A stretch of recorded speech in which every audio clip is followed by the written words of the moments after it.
Halo semuanya, saya Eko Kurniawan. Sekarang kita akan bahas tentang JSON di RESTful API. Apa itu JSON? Nah, JSON itu sebenarnya singkatan ya, singkatan dari JavaScript Object Notation. Nah, apa sih maksudnya? JSON itu sebenarnya tipe data objek pada JavaScript. Jadi kalau teman-teman programmer JavaScript harusnya udah tahu lah tentang JSON ini. Nah, tapi kalau teman-teman yang bukan programmer JavaScript dan belum pernah nyoba web, JSON itu adalah tipe data objek yang ada di JavaScript. Nah, JSON sendiri udah punya standar, itu kalau teman-teman pengen lihat standarnya ada di json.org. Ini kalau saya buka, nah ini ada format bakunya. Jadi ini cara membuat JSON seperti ini. Jadi ini udah ada. Saya nggak akan bahas terlalu detail soal cara format JSON-nya, karena harusnya teman-teman nanti bisa pelajari sendiri setelah nonton video ini. Nah, kita balik lagi ke slide.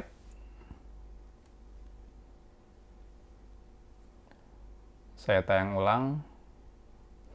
Nah, ini contoh format JSON.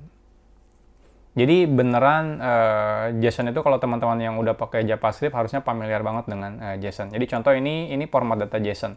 Jadi dia biasa diawali dengan kurung kurawal. Kalau satu objek, kalau misalnya dia array, dia dimulai dengan tanda kurung kotak. Nah, setelah ini di dalamnya ada key value, di mana key-nya itu biasanya menggunakan petik 2, bisa juga petik 1. Nah, tergantung format JSON-nya. Nah, contohnya di sini petik 2, di sini ada key-nya, di sini ada value-nya. Key-nya contohnya di sini ada first name, di sini value-nya Eko Kurniawan, last name Kanedi. Jadi ini kayak key value ya. Bahkan bisa juga value-nya ini objek JSON lagi. Contohnya di sini address, di sini ada objek JSON, di mana kalau misalnya objek JSON kita tinggal gunakan kurung kurawal lagi. Kalau misalnya di sini ada hobbies misal ya, itu dalamnya butuh array, tinggal gunakan kurung kotak array-nya. Nah, ini contoh JSON. Jadi JSON sendiri ini kalau diperhatikan sangat simple, sederhana, tidak bertele-tele. Kalau misalnya teman-teman pernah coba menggunakan XML, XML itu sangat banyak seremoninya, ribet banget. Kalau JSON itu sangat to the point ya, jadi simple dan sederhana. Nah, pertanyaannya kenapa sih menggunakan JSON dan kenapa direkomendasikan menggunakan JSON saat kita membuat RESTful API? Nah, ini banyak alasannya sih. Beberapa saya list di sini. Jadi contohnya adalah JSON itu sangat populer digunakan dalam pembuatan RESTful API. Jadi kalau misalnya saat ini teman-teman lihat dimanapun RESTful API yang dibuat perusahaan-perusahaan manapun, kayak contohnya GitHub, Facebook, atau Google dan sebagainya, itu rata-rata kebanyakan menggunakan format data JSON.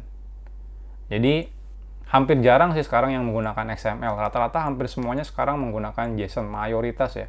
API-API yang baru itu selalu menggunakan JSON. Nah, data JSON sangat mudah dibuat dan juga dimengerti oleh manusia, seperti yang tadi kita udah lihat. Jadi dengan saya ngelihat ini aja, walaupun saya mungkin sebelumnya tidak ngerti JSON, saya udah tahu kalau di sini, oh ini ada first name Eko Kurniawan, last name Kanedi.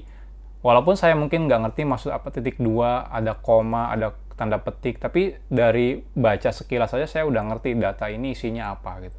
Dan inilah salah satu istilahnya kesederhanaan JSON ya. Jadi dengan cuma ngelihat doang kita bisa ngerti data dari isi JSON-nya ini.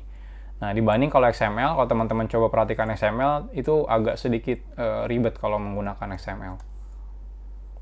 Nah, JSON tidak hanya mudah dibuat dalam JavaScript. Jadi, walaupun si JSON ini tipe data bawaan JavaScript, tapi hampir semua bahasa pemrograman itu sekarang ada support langsung untuk pembuatan tipe data JSON. Contohnya saya sebenarnya sehari-hari sering menggunakan bahasa pemrograman Java dan juga PHP.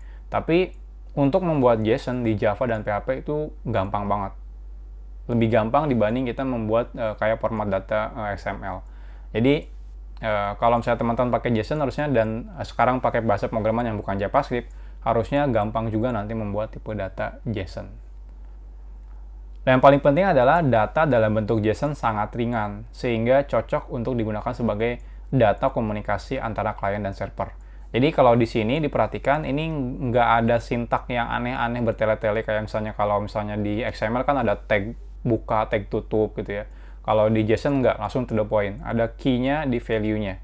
key-nya, value-nya. Jadi to the point, simple, kecil, datanya sederhana, sehingga ketika dikirim, datanya itu ukurannya kecil dibanding kita menggunakan XML. Nah, karena ukurannya kecil, maka dia cocok sebagai format data untuk klien dan server. Karena kan klien server, pengiriman datanya akan menggunakan jaringan, atau misalnya kalau misalnya ada di internet, menggunakan internet. Nah, untuk menggunakan internet kan harusnya kita gunakan tipe data seringan mungkin atau sekecil mungkin. Biar kalau misalnya ada bandwidth-nya tidak terlalu besar, si internetnya atau network-nya, tetap pengiriman datanya bisa cepat. Nah, dengan menggunakan JSON karena sangat ringan, jadi ini cocok banget untuk komunikasi datanya antara klien dan juga server. Nah, saat kita membuat JSON, kita harus konsisten dalam membuat JSON. Jadi, tidak seperti di SOAP, Simple Object Access Protocol. Jadi, salah satu istilahnya kayak kompetitornya si RESTful ya. Nah, kalau di SOAP itu, format request dan responnya itu sudah ditentukan dari awal. Jadi kayak udah baku XML-nya tuh. Nah, beda kalau misalnya kita menggunakan RESTful API.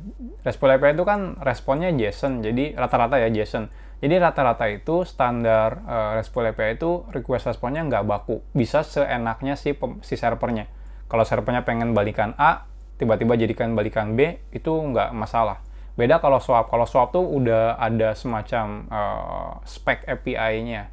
Jadi kalau misalnya spek API-nya A, si klien dan si server itu nggak boleh berubah. Beda kayak RESTful API itu tidak punya spek standarnya. Jadi bebas bisa berubah-ubah. Nah, tapi bukan berarti kalau misalnya bisa berubah-ubah, kita bisa seenaknya membuat respon. Karena kalau misalnya menggunakan JSON, itu kan dia dibuatnya biar istilahnya biar tidak terlalu liar ya.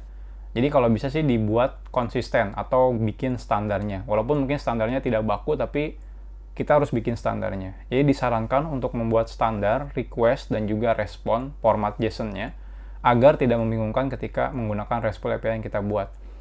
Jadi kalau misalnya kita bikin API menggunakan RESTful, balikannya JSON. Tiba-tiba ketika kita call, balikan JSON-nya formatnya A. Di call lagi, format JSON-nya B. Nah, itu kan nggak konsisten tuh. Nah, itu bakal membingungkan si klien yang menggunakannya. Nah, saat kita menggunakan JSON, diharapkan kita konsisten dalam membuat format data JSON-nya. Jadi, respon JSON yang dinamis akan sangat menyulitkan klien, terutama yang menggunakan bahasa pemrograman static type. Contohnya, kalau saya menggunakan Java, itu sangat ribet banget kalau teman-teman bikin format JSON-nya tidak standar, berubah-ubah. Beda kalau misalnya yang konsumnya kliennya JavaScript atau PHP, ya gampang lah ya. Mereka punya tipe data dynamic juga kayak key value. Tapi kalau di Java itu kan nggak ada. Kalau saya menggunakan key value itu terlalu ribet untuk di-handle di Java contohnya. Nah, ini contohnya. Ini bukan baku ya. Ini saya kasih sampel aja. Jadi kayak saya membuat standar untuk respon data RESTful API yang akan saya kembalikan dari server saya. Nah, contohnya saya akan selalu membalikan format JSON-nya seperti ini, di mana dia akan ada field, ada key namanya took. Took itu kayak berapa lama si API ini berjalan, kayak istilahnya apa ya, ngeproses datanya. Jadi contohnya di sini 123 artinya 123 milisecond. Lalu di sini ada statusnya. Saya akan membalikan data status, di mana kalau misalnya nggak ada masalah berarti oke. Lalu data itu berarti data yang dikembalikan. Jadi data apapun itu akan selalu ada di key data ini. Jadi contohnya di sini ada data user, ada name-nya, ada address-nya. Dan ini errors. Kalau misalnya ada errors di API-nya, saya akan masukkan ke dalam sini. Nah, kebetulan di sini sukses ya, statusnya oke, berarti nggak ada error. Contohnya berarti kalau nggak ada error, saya masukkan 0. Nah, gimana kalau misalnya tiba-tiba ada error? Nah, kalau ada error, saya tetap akan mengembalikan datanya seperti ini, responnya. Jadi tidak akan berubah struktur JSON-nya. Jadi contohnya seperti ini. Jadi tetap ada took, misalnya di sini 87 milisecond prosesnya. Nah, bedanya statusnya, value-nya sekarang validation error. Sebelumnya kan oke ya. Sekarang validation error. Jadi tetap ada statusnya. Lalu di sini data. Karena ini error, jadi saya balikan datanya 0 atau kosong, ya nggak ada datanya. Nah, karena ini error, saya akan balikan detail errors-nya. Di sini errors, di sini ada detail errors-nya, misalnya name, nama yang dikirim misalnya kosong. Jadi saya akan balikan errornya is not blank, berarti ini tidak boleh kosong. address juga misalnya is not blank, berarti ini tidak boleh kosong. Nah, ini contoh standar format JSON yang bisa kita bikin untuk API kita. Jadi si klien bisa ngerti, oh dia akan selalu membalikan format datanya seperti ini, di mana dia akan ada took, ada status, ada data, isi data yang pasti berubah-ubah tergantung endpoint API-nya. Tapi kalau saya pengen dapat errornya apa, ada juga error di sini seperti ini. Nah, jadi ketika saya membuat nanti dari sisi klien akan membuat RESTful API kliennya, saya tidak bingung. Kenapa? Karena sudah ada standar baku saat kita bikin RESTful API responnya. Nah, ini cocok banget teman-teman bikin standar JSON saat membuat RESTful API. Dengan begitu nanti klien kalian yang akan mengkonsum istilahnya ya, atau memakai RESTful API teman-teman yang bikin, itu tidak akan kebingungan saat develop aplikasi di sisi kliennya. Oke, mungkin sekian tentang JSON. Next-nya kita akan bahas tentang HTOAS ya. Jadi ini sebenarnya singkatan lagi. Nanti kita akan bahas detail di materi selanjutnya.